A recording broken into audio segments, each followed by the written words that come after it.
Oh, it seems like Caleb Williams and his father did a little bit of a tell all going into the draft. Once he was drafted, it's a book coming out, I believe, in September.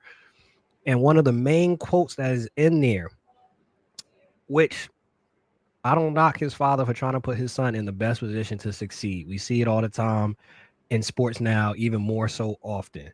But the main quote that's coming out from there is that he didn't want Caleb to go to Chicago because Chicago, the Chicago Bears organization, Chicago is the place where quarterbacks go to die. Was Caleb Williams, was Carl Williams right in what they did, their approach, and were they right in general about having angst of going to Chicago? Yeah, yeah, 100%. I think, and I was always curious about whether or not that was happening behind the scenes. I was always more curious about why it felt like Caleb was just okay going there. Right, there was no public knowledge of what was going on, but it was happening behind the scenes. Little do we know. Of course, now we do. But I think it makes all the sense in the world. And the funny thing about the situation is that time has proven him to be correct, because it turns out that Shane Waldron wasn't even watching film with Caleb Williams, which you found out about after the fact, and that they fired Eberflus midway through the season after multiple coaching blunders.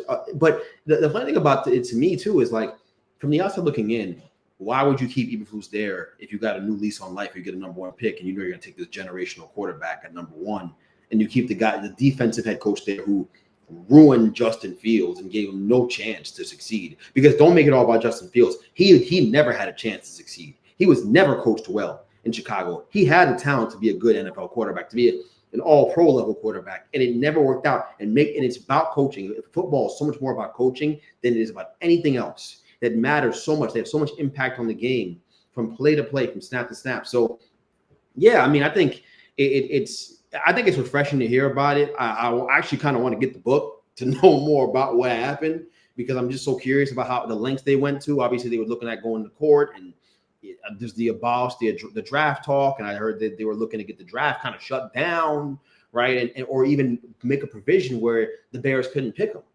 The Bears couldn't even pick them, right, which is even crazier. So, yeah, and talking about going to a different league and all that stuff. So I think it's really interesting, obviously, but Caleb and his father had the right idea. Obviously, the Bears don't know what they're doing, and I think if you're a Bears fan, it's just got to be you got to be drunk off that at this point, right? Like it's like it never works, and you know the ineptitude of the organization, and you know it's spanned over generations with this quarterback stuff, and it feels like it's never going to change. Hopefully, Ben Johnson can change that for them, but some organizations it never does change. But hopefully, they have the right people there. We'll see. We'll see how it goes from there. But I think it's really interesting. Hey, Miles, do you think regarding the situation, we agree that it was right, but do you think they went about it the wrong way, going behind the backs and having this be a part of a book that's dropping? But hold up, this is them talking through the book. Yeah, these are quotes from Ooh, Carl and from Caleb that they was okay. thinking about going to the CFL so they could take 1 year off and then possibly, go to the Minnesota Vikings as a free agent. Like, this came from their mouth. Yeah. All right, that changes it. I thought it was just one of those twisting my words around, but these are their words. So I think they could have gone about it differently, even though, yeah, you could say they could have tried to do the Eli route. But I mean, if a guy's digging his heels in and saying we're going to take you regardless, then I mean, there's not much say in anything. Like, the Mannings have a lot of power when it comes to the NFL and swaying what they want to do or don't want to do or where they want to go. Um, I think Caleb, coming off of a great career at USC, I mean, he could have done that. He could have tried to openly make it known, like, okay, I'm not visiting with Chicago. I'm not interviewing with them. But I mean, you don't want. We already had this whole issue with Shador, even though it's a little different.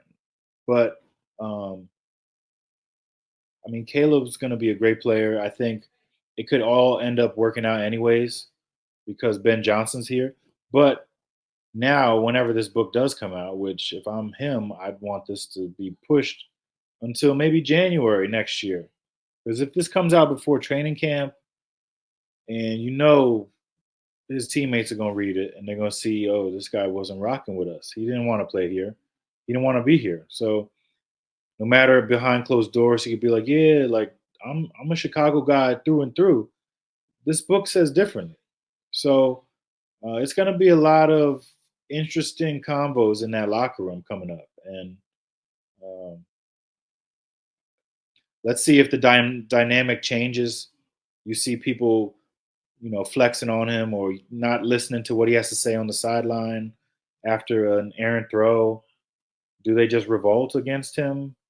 Which I don't think they will, but it's possible where they're like, oh, this guy didn't want to be here, then we don't want you to succeed. We're not going to block that backside backer coming for your numbers. So Caleb, not the best route you could have chosen. I think the concern with this, the only thing where I think it actually backfires on him, because I think people in the locker room could be honest and be, if they really like think about it, be honest, like, I ain't want to come to Chicago. I ain't want to come play here. I know it's players in the locker room that probably like, I ain't want to come here either. He has to, even the more, even before these quotes came out, we talked about it. This year is not much room for error. And all the talk coming into the draft, you being the number 1 overall pick, throwing sometimes throughout the season your teammates under the bus, and it's this person's fault, that person's fault. The room for error is even shorter this year. You got a new coach now. You was right. That wasn't a coach. You was right. It wasn't the right OC.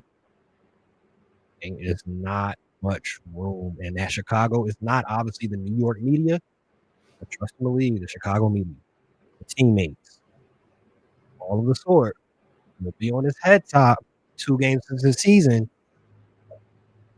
300 yards passing in 2 games, 2 touchdowns, 3 interceptions. They gonna be on him.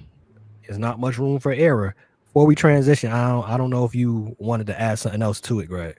I was going to say, I think the teammate thing is a good point, and I actually kind of underrated it when I initially saw it because DJ Moore didn't like this guy last year. You could see that there was one teammate who clearly didn't like him. Like there was no chemistry there at all, and I don't think it's as simple as, oh well, he's just missing throws. I don't think he likes him. It felt like there was something there. So this doesn't help. Obviously, from that perspective, it does not help at all when you talk about this being public knowledge now. I think he does have to play well, but to be honest, based on the moves the Bears have made, revamping the offensive line, he was going to have very little room for error anyways. And being a black quarterback, I think all those things make it a little trickier now. So you really got to be on your P's and Q's out there, or things can turn on you for him real quick. So I do think he has to go out there and play at a high level, but I think the expectation was always there. I think that was always going to be the case. You know what I mean? And that's one thing I wanted to chime in there with as well. And I'll also say too, with the organization too, if you think about it, okay, he doesn't want to go there. Well, you could have drafted Jane Daniels. Who's the guy in there making these quarterback evaluations? Ryan Poles has gotten a long leash on life over there. I'm not going for his job, black executive, awesome. He has gotten a long leash on life. He lived through 2 quarterbacks. That is very rare to have drafted Justin Fields, I believe. He didn't walk into Justin Fields, right? And then also to have gotten gotten Caleb Williams.